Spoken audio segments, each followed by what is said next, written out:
सारे कष्ट मिटा दो गौरी के लाला। सारे कष्ट मिटा दो गौरी के लाला। गौरी के लाला भोले के लाला। गौरी के लाला भोले के लाला। सारे कष्ट मिटा दो गौरी के लाला। सारे कष्ट मिटा दो गौरी के लाला। बल बुद्धि के तुम हो दाता। बल बुद्धि के तुम हो दाता। ज्ञान का दीप जला दो गौरी के लाला। ज्ञान का दीप जला दो गौरी के लाला। सारे कष्ट मिटा दो गौरी के लाला। सारे कष्ट मिटा दो गौरी के लाला। रिद्धि सिद्धि के तुम हो स्वामी। रिद्धि सिद्धि के तुम हो स्वामी।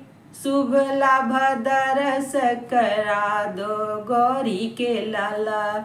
शुभ लाभ दरस करा दो गौरी के लाला। सारे कष्ट मिटा दो गौरी के लाला। सारे कष्ट मिटा दो गौरी के लाला। गौरी के लाला शंकर के लाला। सारे कष्ट मिटा दो गौरी के लाला। सारे कष्ट मिटा दो गौरी के लाला। विघ्न विनाशक तुम हो दाता। विघ्न विनाशन तुम हो दाता। सारे विघ्न मिटा दो गौरी के लाला। सारे विघ्न मिटा दो गौरी के लाला। सारे कष्ट मिटा दो गौरी के लाला। सारे कष्ट मिटा दो गौरी के लाला। गौरी के लाला भोले के लाला। सारे कष्ट मिटा दो भोले के लाला।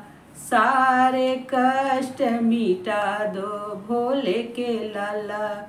बल बुद्धि के तुम हो दाता।